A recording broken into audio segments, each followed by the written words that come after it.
Yes. So let us start with our first topic, motion. The definition of motion is a body, if a body is changing its position with respect to time, then it is in motion. अगर कोई body समय के साथ अपनी position change कर रही है तो हम कहेंगे कि ये मोशन में है. फॉर एग्जाम्पल, मान लीजिए किसी भी टाइम T1 पे, मान लीजिए जैसे 10:30 बजे 10:30 पे कोई बॉडी पोजीशन A पे थी और 5 मिनट बाद 10:35 पे वो अपनी पोजीशन बदल करके मान लीजिए पोजीशन B पे आ गई, तो उसने समय के साथ अपनी पोजीशन को चेंज किया. इसका मतलब वो ज़रूर मोशन में रही होगी. That means if a body is changing its position with respect to time तो हम कहेंगे कि ये मोशन में है. इसका उल्टा रेस्ट क्या होगा? अगर कोई बॉडी अपनी पोजीशन को चेंज नहीं कर रही है, जैसे मान लीजिए किसी भी टाइम T1 पे वो A पोजीशन पे थी और कुछ टाइम गुजर जाने के बाद, जैसे मान लीजिए 10:30 बजे वो A पोजीशन पे थी एंड आफ्टर 5 मिनट्स 10:35 भी वो अभी पोजीशन A पे ही है, तो इसका मतलब उसने अपनी पोजीशन चेंज नहीं करी टाइम के साथ, तो हम कहेंगे कि ये बॉडी रेस्ट में है.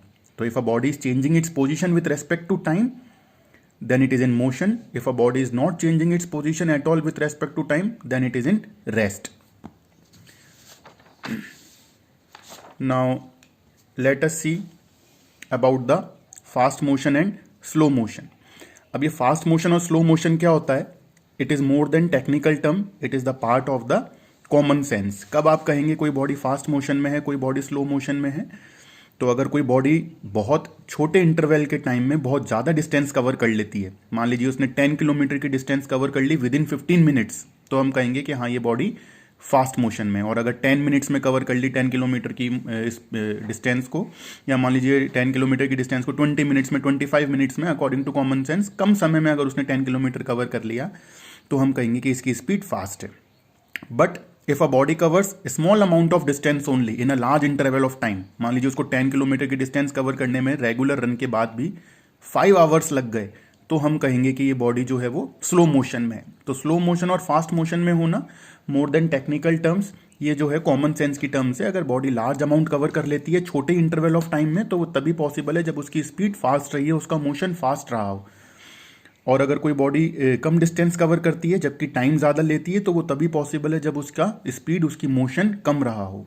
So if a body covers large amount of distance in a small interval of time it is fast motion. If a body covers small amount of distance in a large interval of time it is slow motion.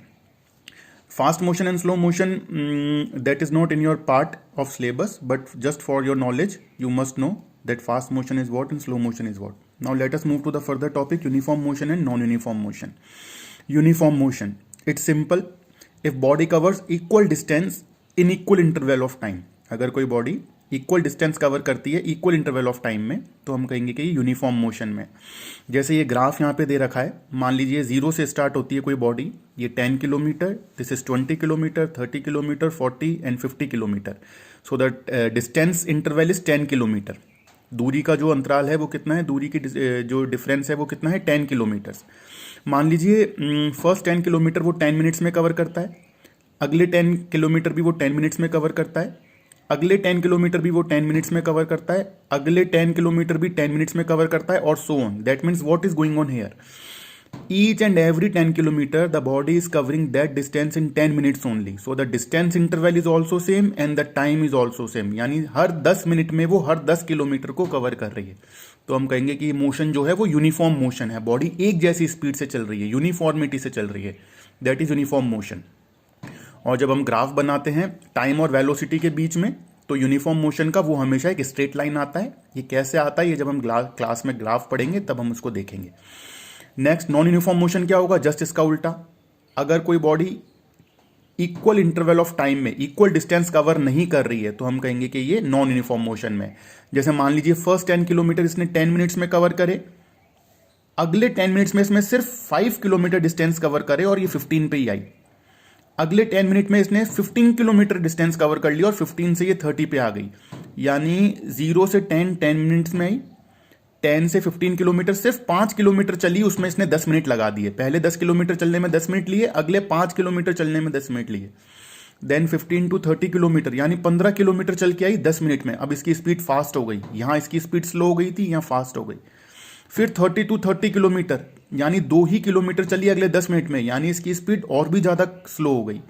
फिर 30 to 40 kilometre पहुंची 10 minutes में। यानी यहाँ पे क्या हो रहा है कि इक्वल इंटरवल ऑफ टाइम है, पर जो डिस्टेंस कवर कर रही है body that is not equal. So we can say body is in non uniform motion. उसकी स्पीड एक जैसी नहीं है, उसकी वेलोसिटी एक जैसी नहीं है। So body if a body is covering equal distance in equal interval of time, then it is uniform motion. If a body is covering unequal distance in equal interval of time, that is in non-uniform motion. और जो non uniform motion का graph आता है वो कभी भी straight line नहीं आता है, वो एक नॉन स्ट्रेट लाइन आता है। Now let us move to another important topic, that is distance and displacement. Distance and displacement एक ऐसा टॉपिक है जिसमें बच्चों को कन्फ्यूजन होता है और बच्चों को क्लियर नहीं हो पाती चीज़, तो प्लीज़ इस पर थोड़ा ध्यान देना। डिस्टेंस क्या होता है? The actual path travelled by the body, that is called distance. Suppose this is position A and this is position B. अब पोजीशन ए से और पोजीशन बी पे जाने के 3 रास्ते हो सकते हैं। ये नंबर वन पाथ है। कोई ये ए से चलेगा और बिल्कुल सीधा चलते हुए बी पे आ जाएगा। इसका मतलब उसने कितनी डिस्टेंस कवर करी? 10 किलोमीटर डिस्टेंस कवर करी। दूसरा रास्ता है, मान लीजिए वो ए से चला और ए से चल करके वो बी पे आया, पर वो इस रास्ते से आया आपकी सेकंड पाथ से, तो ये डिस्टेंस कितना है? 15 किलोमीटर डिस्टेंस है। इस केस में हम कहेंगे कि बॉडी ने 15 किलोमीटर डिस्टेंस कवर करी। तीसरा रास्ता है, वो ए से गया और इस तरीके से चलता हुआ 25 किलोमीटर की डिस्टेंस को कवर करता हुआ पोजीशन बी पे पहुंचा, तो हम कहेंगे कि अब उसकी डिस्टेंस कितनी है? 25 किलोमीटर डिस्टेंस है। तो ए से लेकर बी तक पहुंचने में there can be 3 ways. This is number first after covering 10 kilometer distance, this is number 2 after covering 15 kilometer distance, and this is number 3 after covering 25 kilometer distance. तो A से लेकर B तक पहुंचने में बॉडी जितना भी रास्ता कवर करेगी, जितना पाथ ट्रेवल करेगी, चाहे वो किसी भी रास्ते से किसी भी पैटर्न से होते हुए जाए, तो हम कहेंगे कि ये उसकी डिस्टेंस है। अब डिस्प्लेसमेंट क्या होता है? डिस्प्लेसमेंट की जो टेक्निकल टर्म है that is the shortest distance between initial and final position. Initial का मतलब जहां से वो स्टार्ट हुई, और फाइनल पोजीशन का मतलब है जहां पे वो स्टॉप हुई।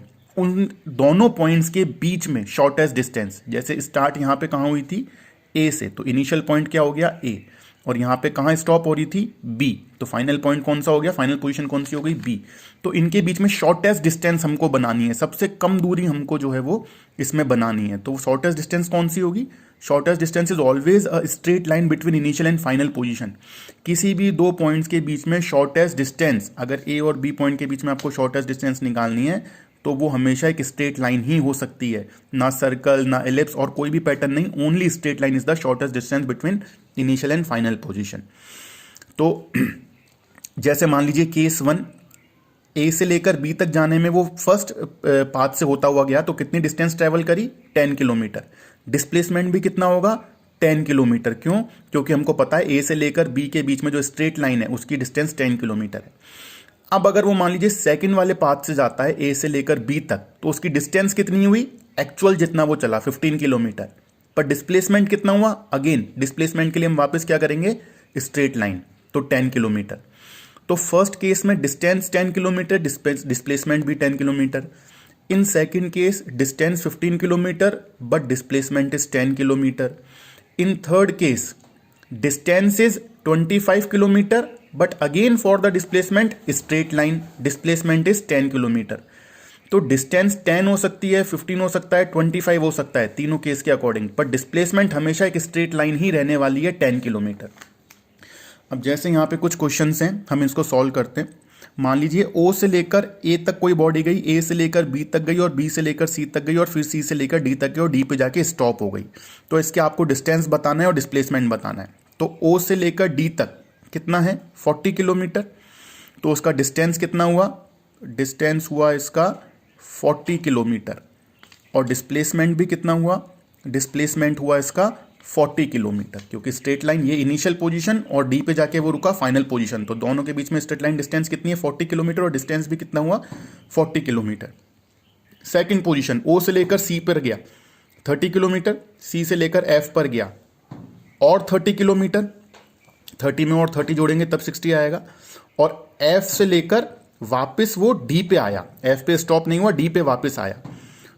तो ओ से लेकर सी तक 30, सी से लेकर एफ तक और 30 यानी 60, और एफ से डी तक आने में वापस 20 किलोमीटर चला, यानी 60 + 20 80 किलोमीटर उसकी डिस्टेंस हो गई।